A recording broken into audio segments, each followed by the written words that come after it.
The day shuts down. The games light up. This is BetMGM Tonight with Brad Evans and Pat Boyle on Westwood One Sports. Hey, what a show we've got for you tonight. Welcome on in, BetMGM Tonight, Westwood One Sports. He's Brad Evans, I'm Pat Boyle, and we are brought to you by BetMGM. Make it legendary. Download the app today. Please gamble responsibly. You can watch us live on YouTube. Search BetMGM Tonight. Hit that subscribe button. You can watch us live on Twitter, where you should be following us on all social media platforms at BetMGM Tonight. And you got plenty of ways to listen. Westwood One Sports app, Odyssey app, SiriusXM Channel 375, and over 300 local affiliates throughout North America. Big show tonight. We've got the Hall of Famer Champ Bailey coming up in 40 minutes from now. We've got Mark Schlereth in an hour from now. But let's open up the phone lines right out of the gate. And the number to join is 310-840-4910. That's 310-840-4910. Because, Brad, for the second straight week on a Tuesday after the NFL regular season ends, and now on the first Tuesday after the first round of the NFL playoffs, we've got another legendary Hall of Fame era coming to a close in the AFC North.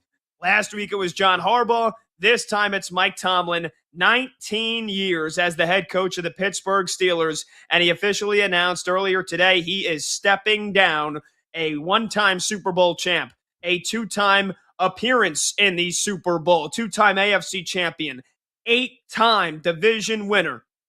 And of course, you've heard it many, many times before, not a single losing season in 19 years as the Steelers head coach. The standard has been the standard, but Brad, the standard had become stale. And I think that this is probably the most legendary, respectful way that Mike Tomlin can go out here. I think that Art Rooney and Omar Khan, the owner and the GM of the Steelers, probably said, hey, it's time. It's time to move on. Well, let's just step down rather than firing him, because this allows them to still retain his rights, which we'll get into in just a couple of minutes here. But Mike Tomlin, done as the Steelers head coach, and I'll just say what I think he's doing next and what I think the Steelers should do next, and you can give your thoughts as well. But I think Mike Tomlin is going to do TV. I don't think he's going to be coaching next year. I think he's going to be doing TV. I think he takes a year, maybe 2 years off. And I think when it comes to the Steelers head coaching position, I think that this is not a spot for John Harbaugh. This is not even a spot for a Mike McCarthy. This might be a spot for the young up-and-coming coordinators that we have talked about, because what do we know about Pittsburgh? They want stability. They want somebody that they can hire that's going to be the head coach for the next 20 years, just like it was for Mike Tomlin, just like it was for Coach Cowher and Chuck Noll. Like I said, everybody else before him, it's only been those three guys for the last several years. It's only the fourth coach since 1969. But it feels like Steelers fans have been clamoring for this for a couple of years now, getting to the playoffs and then getting smoked in the wild card round. Yes, it's the ultimate form of consistency, but sooner or later, you've got to be out of football purgatory, where you're good enough to make the playoffs, but you're not good enough to win a Super Bowl, and you're never going to be bad enough to pick top 5 in the draft. It was time for a new era in Pittsburgh. That era is now here, and Mike Tomlin is going to get all the respect and love and a statue and Hall of Fame jacket probably when he's done for his time in Pittsburgh. But it's over, and it probably needed to be over. Yeah, and kudos to Mike Tomlin. Just an extraordinary career. The 19 years that you mentioned, not a single losing season during that span. 11 playoff appearances. Of course, won the Super Bowl back in 2008.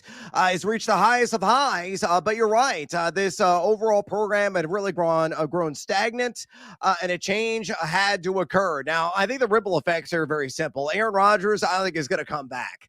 Nothing official. I don't have any inside scoop on that. Just kind of reading between the lines here. I think Rodgers would want some stability at the coaching staff level to entertain coming back and playing again there in the Steel City. So I think he's going to hang it up and, fall back into the shadows, as he is supposedly planning on doing post his NFL career. And I think, brand new era. You turn the page. You're going to write an extraordinary new chapter in Pittsburgh football history. We're going to see what they do, but as you mentioned, every single prior coach, all 4 of them, you look at Bill Cowher, you look at Tomlin when they hired him, you look at Chuck Noll, all those guys were in their like mid-30s. I think Noll was the oldest guy at 37. Cowher, I think, was 34, and Tomlin was 35 when he got the gig. So they're definitely going to look up at a young and up-and-coming prospect, a guy like Nathan Shieldhouse, who we mentioned on the show yesterday, getting some buzz right now, getting some interviews at the head coaching level with some people in his own division in Baltimore and with the Cleveland Browns, the pass game coordinator of the Los Angeles Rams, on learning under one of the best offensive minds currently in the NFL there in Sean McVay. He is going to be sought after. He is going to be coveted. And he just seems like the ultimate plug-and-play guy to match with an extraordinary defensive coordinator. Maybe it's a Brian Flores. Maybe it's somebody else. But I think that's the direction that Pittsburgh goes, because they always want to go young, because they want to have stability for the next couple of decades like they had with Mike Tomlin. And Tomlin, kudos to you again on a tremendous career as NFL head coach. I know the team retains your right still.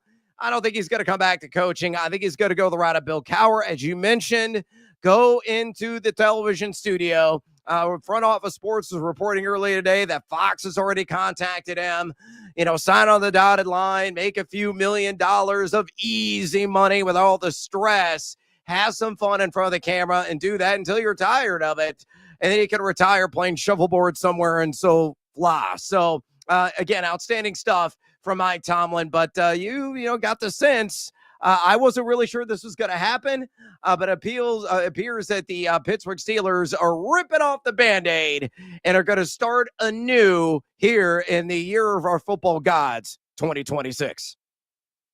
Again, phone number to join is 310-840-4910. Your thoughts on Mike Tomlin leaving and stepping down, especially for our Steelers fans. We've heard from plenty of folks in Pittsburgh. I know our executive producer and our quasi-boss, Andrew Williams, he's a Steelers fan. He said, thank the heavens, thank the Lord, the day has finally come. I think in one breath, you can acknowledge what an incredible run it was for Mike Tomlin. And also in the next breath, you can say, yeah, it was time to move on though, right? I mean, how many times can you go 10-7, 10-7, 9-8, 10-7, 10-6 a couple of years ago before we got changed to a 17-game season? But then what's coming. It was 7 straight playoff losses. It was 9 straight years without a playoff win.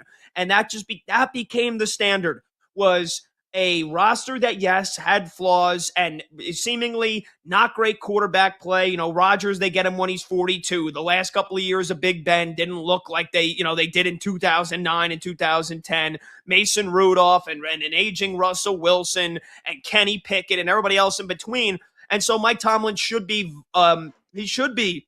immortalized. He should be celebrated for the job that he did year in and year out. They never bottomed out. They never quit. They were never under 500, but they were also never good enough to win a Super Bowl in the last 10 years. And just as Mike Tomlin is celebrated for all those redeeming qualities and the personality that he is and just a pure winner, there are some coaches that can take teams that have less than what Pittsburgh had and elevate them and bring them to a Super Bowl. Coaches that just players under their tutelage become Super Bowl caliber players. And in the last 5-6 years, it became increasingly obvious to see that wasn't going to happen. That, and I think the thing that honestly probably prompted this change most, Brad, is the coordinator selection.